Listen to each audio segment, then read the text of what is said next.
Welcome to the Shire. I mean, the garden. Today I'm uppotting our Hobbit Jade.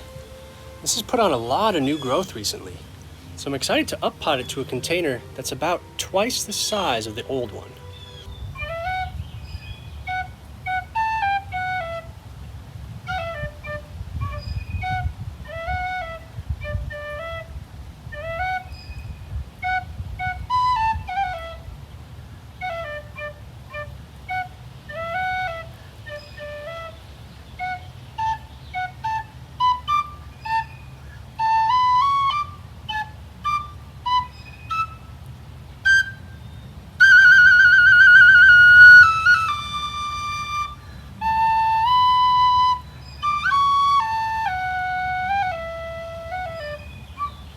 I've chosen a terracotta pot because after all, this is a jade.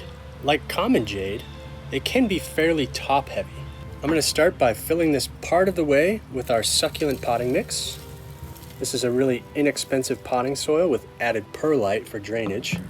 And remove our Hobbit Jade from its current container. We can loosen the soil here by just going around very gently with a little knife. And I use this specifically for gardening so that I don't scratch up the kitchen utensils. I think this was actually free at a garage sale. This has been in this pot for a while, so it may be root bound. We'll just gently tip it over.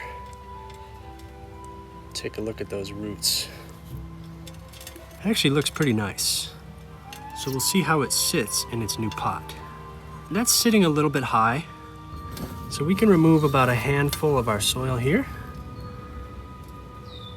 That's much better. And we'll add that back and add the rest of our potting soil.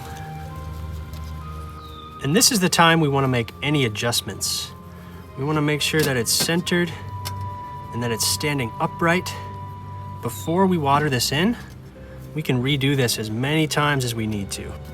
That looks wonderful. We'll add our basin to collect any excess water, and we can go ahead and give this a nice healthy drink. That'll settle all that new soil and get our plant acclimated to its new container.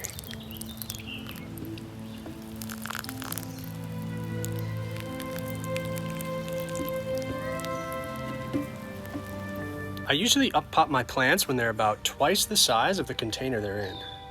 So this should be able to stay in this pot for quite a while. One of the cool things about Hobbit Jade are these little clefts underneath the leaves. They're like two little dimples. Sometimes the leaves look like they're curled over. I'm really happy to see this plant doing so well. When I first got it, the stem was rotten all the way through, and the leaves started to shrivel up, and I thought I was going to lose the entire plant. But I let it dry out, gave it a brand new pot, and started watering on that flood dry cycle, where we absolutely soak the soil with water and then let it completely dry out before watering again. And hopefully before too long, we'll be able to uppot this again, because all hobbits share a love of things that grow.